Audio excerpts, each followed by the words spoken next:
श्री शिवाय नमस्तभ्यम। हर हर महादेव। दोस्तों, ओम नमः शिवाय। आप सभी को सावन मास के दूसरे सोमवार की हार्दिक शुभकामनाएं। आप सभी पर भगवान भोलेनाथ का आशीर्वाद सदा सर्वदा बना रहे। आज की वीडियो में आप सुनेंगे सावन सोमवार की पावन व्रत कथा। तो प्रेम से बोलिए हर हर महादेव। आज है 21 जुलाई और दिन है सोमवार। आज भगवान शिव की पूजा के लिए प्रदोष काल का शुभ समय रहेगा। शाम 6:21 से 7:54 तक। कहते हैं कि भगवान का पूजन यदि प्रदोष काल में किया जाता है तो बहुत ही शुभ माना जाता है। आज सावन मास का दूसरा सोमवार है और यह पावन दिवस जब संपूर्ण ब्रह्मांड भोलेनाथ की भक्ति में लीन हो जाता है। यह वही मास है कि जब स्वयं भगवान विष्णु भी योग निद्रा में होते हैं और जगत आधारक शिव ही सृष्टि के रक्षक के रूप में प्रतिष्ठित होते हैं। तो आइए श्रोताओं, आज सोमवार व्रत की कथा से पहले हम सभी भगवान शिव का ध्यान करें। हे नीलकंठ, हे त्रिपुरधारी भस्म लेपित महादेव, आपकी जटाओं से बहती गंगा हमें पवित्र करे। आपका त्रिनेत्र हमारे अज्ञान का नाश करे और आपकी कृपा से हमारे हृदय में शिवत्व जागे। हे माता पार्वती के प्रिय प्रभु, आज के इस शुभ सोमवार को हम आपके चरणों में अपना तन मन धन अर्पित करते हैं। हमारे जीवन में जो भी अशांति, कष्ट या भ्रम है उन्हें दूर करें। सभी श्रोताओं के घर परिवार में सुख शांति, आरोग्यता और भक्ति बनी रहे। हे भोलेनाथ, जो भी इस कथा को श्रद्धा से सुने उसके जीवन में कभी अभाव ना रहे। आपकी करुणा सब पर बनी रहे, यह हमारी विनम्र प्रार्थना है। अब आइए सावन मास के इस दूसरे सोमवार की पुण्यदायिनी कथा का श्रवण करते हैं। हर हर महादेव। श्री शिवाय नमस्तभ्यम। ओम नमः शिवाय। तो प्रिय श्रोताओं, आज की कथा के अनुसार एक बार किसी नगर में एक साहूकार था। उसके घर में धन की कोई कमी नहीं थी, लेकिन कोई संतान न होने के कारण वह बड़ा दुखी था। संतान प्राप्ति के लिए वह हर सोमवार को व्रत रखता था और पूरी श्रद्धा के साथ शिव मंदिर जाकर भगवान शिव और माता पार्वती की पूजा किया करता था। उसकी भक्ति देखकर एक दिन माँ पार्वती प्रसन्न होकर भगवान शिव से साहूकार की मनोकामना पूर्ण करने का निवेदन करती हैं। पार्वती जी के आग्रह पर भगवान शिव ने कहा, हे देवी, इस संसार में हर प्राणी को उसके कर्मों का फल मिलता है और जिसके भाग्य में जो हो उसे भोगना ही पड़ता है। लेकिन पार्वती जी ने साहूकार की भक्ति देखकर उसकी मनोकामना पूर्ण करने की इच्छा व्यक्त की। माता पार्वती के आग्रह पर भगवान शिव ने साहूकार को पुत्र प्राप्ति का वरदान तो दिया, लेकिन उन्होंने बताया कि यह बालक केवल 12 वर्षों तक ही जीवित रहेगा। माता पार्वती और भगवान शिव की इस संवाद को साहूकार सुन रहा था, इसलिए उसे ना तो इस बात की खुशी हुई और ना ही कोई दुख हुआ, बल्कि वह पहले की तरह ही शिव जी की पूजा करता रहा। कुछ समय के बाद साहूकार की पत्नी ने एक पुत्र को जन्म दिया। जब वह बालक 11 वर्ष का हुआ तो उसे पढ़ने के लिए काशी भेज दिया गया। साहूकार ने पुत्र के मामा को बुलाकर उसे बहुत सारा धन देते हुए कहा कि तुम इस बालक को काशी विद्या पढ़ने के लिए लेकर जाओ। तुम लोग रास्ते में यज्ञ कराते जाना और ब्राह्मणों को भोजन दक्षिणा देते हुए जाना। दोनों मामा भांजे इसी तरह यज्ञ कराते और ब्राह्मणों को दान दक्षिणा देते काशी नगरी निकल पड़े। इस दौरान रात में एक नगर पड़ा जहां नगर के राजा की कन्या का विवाह था, लेकिन जिस राजकुमार से उसका विवाह होने वाला था वह एक आंख से काना था। राजकुमार के पिता ने अपने पुत्र के काना होने की बात को छुपाने के लिए सोचा, क्यों ना उस साहूकार के पुत्र को दूल्हा बनाकर राजकुमारी से विवाह करा दूं और विवाह के बाद इसको धन देकर विदा कर दूंगा और राजकुमारी को अपने नगर ले आऊंगा। लड़के को दूल्हे के वस्त्र पहनाकर राजकुमारी से विवाह करा दिया गया। साहूकार का पुत्र ईमानदार था, उसे यह बात सही नहीं लगी, इसलिए उसने अवसर पाकर राजकुमारी के दुपट्टे पर लिख दिया कि तुम्हारा विवाह तो मेरे साथ हुआ है, लेकिन जिस राजकुमार के संग तुम्हें भेजा जाएगा वह एक आंख से काना है। मैं तो काशी विद्या पढ़ने जा रहा हूँ। जब राजकुमारी ने चुन्नी पर लिखी बातें पढ़ी तो उसने अपने माता पिता को यह बात बताई। राजा ने अपनी पुत्री को विदा नहीं किया। फिर बारात वापस चली गई। दूसरी ओर साहूकार का पुत्र और उसका मामा काशी पहुंचे और वहां जाकर उन्होंने यज्ञ किया। जिस दिन साहूकार का पुत्र 12 वर्ष का हुआ उस दिन भी यज्ञ का आयोजन था। लड़के ने अपने मामा से कहा कि मेरी तबीयत कुछ ठीक नहीं है। मामा ने कहा तुम अंदर जाकर आराम कर लो। भगवान शिव के वरदान अनुसार कुछ ही देर में उस बालक के प्राण निकल गए। मृत भांजे को देखकर उसके मामा ने विलाप करना शुरू कर दिया। संयोग बस उसी समय भगवान शिव और माता पार्वती उधर से जा रहे थे। पार्वती जी ने भोलेनाथ से कहा स्वामी मुझे इसके रोने का स्वर सहन नहीं हो रहा। आप कृपया इस व्यक्ति के कष्ट को अवश्य दूर कीजिए। जब भगवान शिव मृत बालक के समीप गए तो वह बोले कि यह उसी साहूकार का पुत्र है जिसे मैंने 12 वर्षों की आयु का वरदान दिया था। अब आज इसकी आयु पूरी हो चुकी है। लेकिन मातृभाव से विभोर माता पार्वती जी कहने लगी, हे महादेव, आप इस बालक को और आयु देने की कृपा करें, नहीं तो इसके वियोग में इसके माता पिता भी तड़प तड़प कर मर जाएंगे। माता पार्वती के पुनः आग्रह पर भगवान शिव ने उस लड़के को जीवित होने का वरदान दिया। शिव जी की कृपा से वह लड़का जीवित हो गया। शिक्षा पूरी करके लड़का मामा के साथ अपने नगर की ओर वापस चल पड़ा। दोनों चलते हुए उसी नगर में पहुंचे जहां उसका विवाह हुआ था। उस नगर में भी उन्होंने यज्ञ का आयोजन किया। उस लड़के के ससुर ने उसे पहचान लिया और महल में ले जाकर उसकी खूब आवभगत की और अपनी पुत्री को धूमधाम से विदा कर दिया। इधर साहूकार और उसकी पत्नी भूखे प्यासे रहकर अपने बेटे की प्रतीक्षा कर रहे थे। उन्होंने प्रण कर रखा था कि अगर उन्हें अपने बेटे की मृत्यु का समाचार मिला तो वह भी प्राण त्याग देंगे। परंतु अपने बेटे के जीवित होने का समाचार पाकर वे बेहद प्रसन्न हुए। उसी रात भगवान शिव ने साहूकार के स्वप्न में आकर कहा, हे श्रेष्ठी, मैंने तेरे सोमवार के व्रत करने और व्रत कथा सुनने से प्रसन्न होकर तेरे पुत्र को लंबी आयु प्रदान की है। इसी प्रकार जो कोई सोमवार व्रत कथा करता है, कहता है, सुनता है, पढ़ता है और दूसरों को सुनाता है, उसके सभी दुख दूर होते हैं और सभी मनोकामनाएं पूर्ण हो जाती हैं। तो सभी लोग प्रेम से बोलिए, बोले शंकर भगवान की जय, माता पार्वती की जय। आज के इस पावन सोमवार को हमने आपकी कथा श्रद्धा से सुनी और व्रत का पालन करने का प्रयास किया। यदि हमारे मन में, वचन या कर्म में कोई त्रुटि हो गई हो, तो कथा में कोई भूल हो गई हो, उच्चारण में कोई दोष रह गया हो, तो कृपया उसे अपनी करुणा से क्षमा करें। आपकी कृपा के बिना हम कुछ भी नहीं हैं। आप ही पालन करता है, आप ही त्राता हैं। हम सब आपके चरणों में नतमस्तक हैं। हे भोलेनाथ, जिन जिन भक्तों ने इन कथा को सुना है उन सबके घरों में सुख शांति, संतान सुख, आरोग्य और ऐश्वर्य बना रहे। हर हर महादेव। भक्ति का दीपक कभी ना बुझे और जीवन भर आपका आशीर्वाद बना रहे। आइए प्रिय श्रोताओं, अब बहुत ही श्रद्धा और भक्ति के साथ भगवान शिव और देवी पार्वती के संवाद की पवित्र अमर कथा भी सुनते हैं। प्रिय श्रोताओं, एक बार की बात है, देवर्षि नारद जी कैलाश पर्वत पर भोलेनाथ के दर्शनों के लिए पहुंचे। तो वहां जाकर उन्होंने देखा कि कैलाश पर्वत पर तो माता पार्वती अकेली बैठी हैं।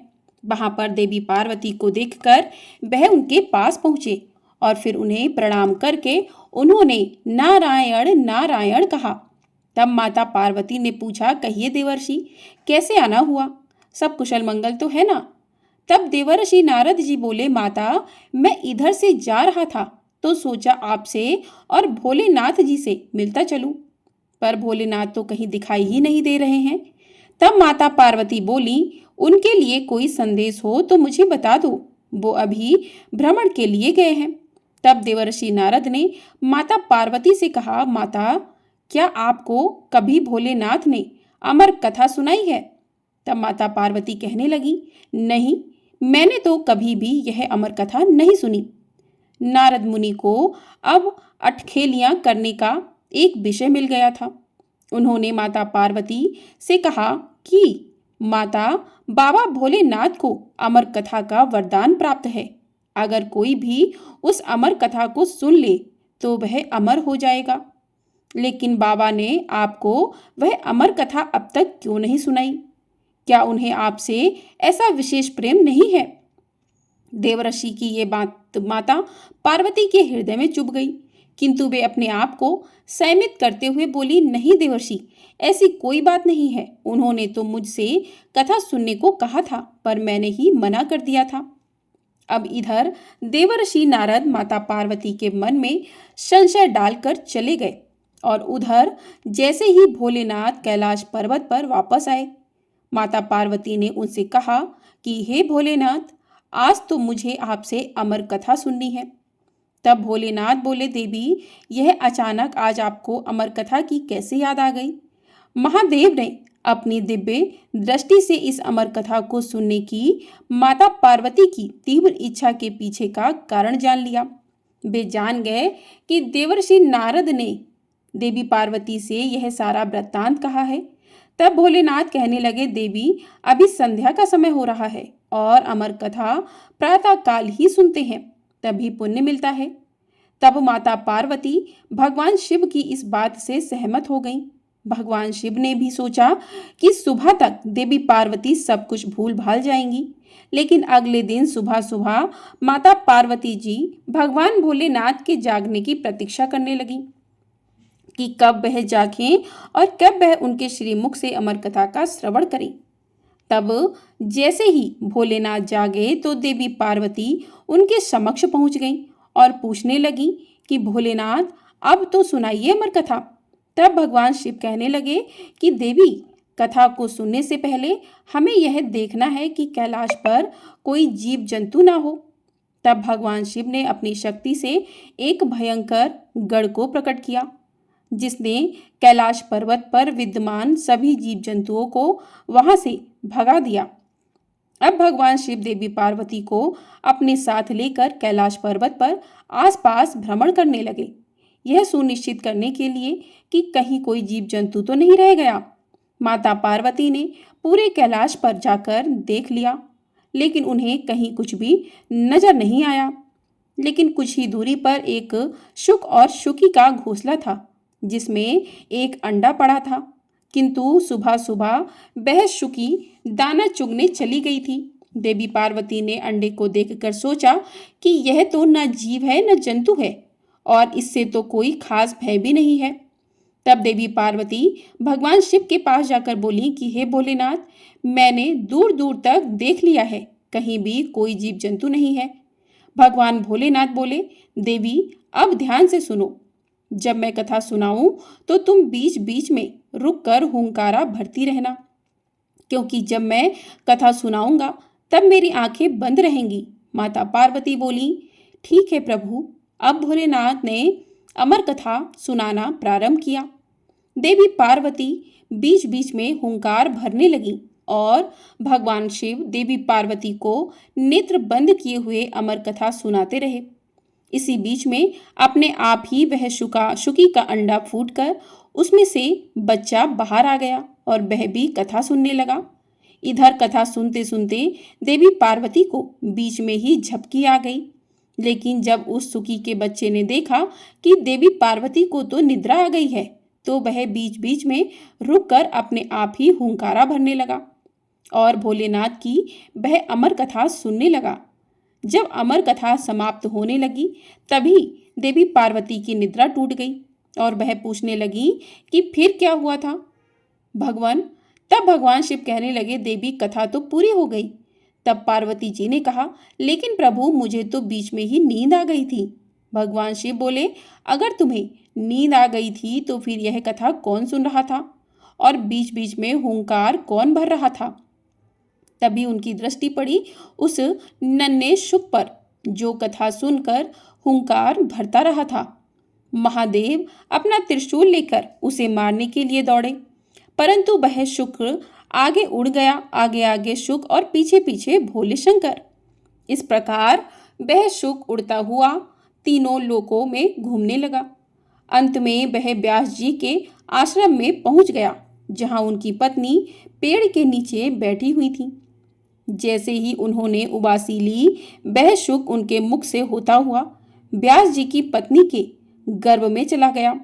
भगवान शिव को अपने आश्रम में आया देखकर व्यास जी उनके पास चले आए और उनके आने का कारण पूछने लगे। तब भगवान शिव ने व्यास जी को सारी बात बताई। सारी बात सुनकर व्यास जी हंसने लगे और कहने लगे, प्रभु, अब तो यह सुख अपनी अमर कथा आपकी अमर कथा सुनकर अमर हो चुका है। अब तो आप स्वयं भी उसे नहीं मार सकते। अगर आपने उसे मारा तो आपकी अमर कथा झूठी हो सकती है। अब भगवान शिव वापस कैलाश पर्वत पर लौट आए और फिर वहीं शुक व्यास जी के अयोनिज पुत्र बने। माता के गर्भ में उन्होंने वेद पुराणों और उपनिषदों का ज्ञान प्राप्त किया। वह माता के गर्भ में 12 वर्षों तक रहे। तब व्यास जी ने दिव्य दृष्टि से उनसे पूछा कि पुत्र, तुम बाहर क्यों नहीं आ रहे हो? तब वे कहने लगे कि माया के प्रभाव में मैं कहीं पड़ ना जाऊं, इसलिए मैं बाहर नहीं आना चाहता। जब तक कि स्वयं श्री कृष्ण आकर मुझे आश्वासन ना दें, मैं तब तक बाहर नहीं आऊंगा। तब देवर्षि नारद जी के कहने पर भगवान श्री कृष्ण ने आकर उन्हें स्वयं आश्वासन दिया कि तुम्हें जन्म लेने के बाद भी मोह माया स्पर्श नहीं कर पाएगी। तब सुखदेव जी माता के गर्भ से बाहर आए और उन्होंने पिता से भागवत का पूरा ज्ञान प्राप्त किया। तो यह थी भगवान शिव की अमर कथा, जो उन्होंने देवी पार्वती को सुनाई थी, जिसे एक शुक ने आत्मसात किया और वह अमर हो गया। बाद में यही शुक सुखदेव जी के नाम से प्रसिद्ध हुए, जिन्होंने समय समय पर शक आदि 88,000 ऋषियों को भागवत कथा सहित अन्य कथाओं का श्रवण कराया और उन्हें मोक्ष प्राप्ति का उपदेश दिया। सभी प्रेम से बोलिए, पार्वती पते हर हर महादेव। तो इस प्रकार से सावन सोमवार और अमर कथा पूर्ण हुई। अब करते हैं भगवान भोलेनाथ की आरती। ओम जय शिव ओमकारा, प्रभु हर शिव ओमकारा, ब्रह्मा विष्णु सदा शिव अर्धांगी धारा। ओम जय शिव ओमकारा, एकानन चतुरानन पंचानन राजे, स्वामी पंचानन राजे, हंसानन गरुड़ासन वृषवाहन साजे। ओम जय शिव ओमकारा, दो भुज चार चतुर्भुज, 10 भुज अति सोहे, स्वामी 10 भुज अति सोहे, त्रिगुण रूप निरुखता, त्रिभुवन जन मोहे। ओम जय शिव ओमकारा, अक्षमाला बनमाला मुंडमाला धारी, स्वामी मुंडमाला धारी, चंदन मृग मद सोहे, भाले शशिधारी। ओम जय शिव ओमकारा, श्वेतांबर पीतांबर वागंबर अंगे, स्वामी बागंबर अंगे, सनकादित्य गरुड़ादिक भूतादिक संगे। ओम जय शिव ओमकारा, करके मध्य कमंडलु चक्र त्रिशूल धरता, स्वामी चक्र त्रिशूल धरता, जग करता जग भरता, जग पालन करता।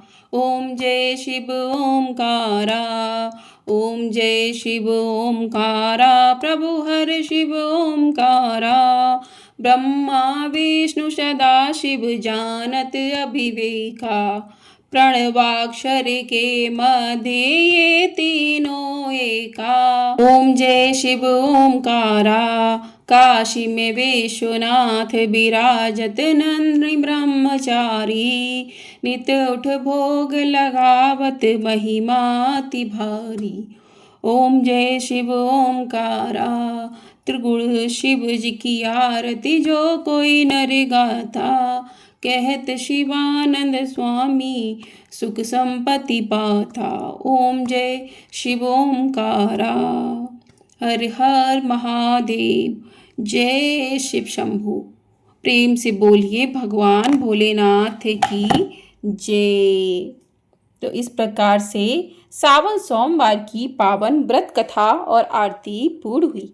आपको वीडियो पसंद आई है तो वीडियो को लाइक भी आप लोग अवश्य कर दिया कीजिए। आप लोगों के लिए इन कथाओं को सुनाना भोलेनाथ की कृपा को प्राप्त करना है। आप सभी पर भोलेनाथ का आशीर्वाद बना रहे, आप सभी लोग इन कथाओं का रसपान कर सकें, इसलिए चैनल को सब्सक्राइब भी अवश्य कर लीजिएगा और कमेंट बॉक्स में हर हर महादेव अवश्य लिखिएगा। हर हर महादेव।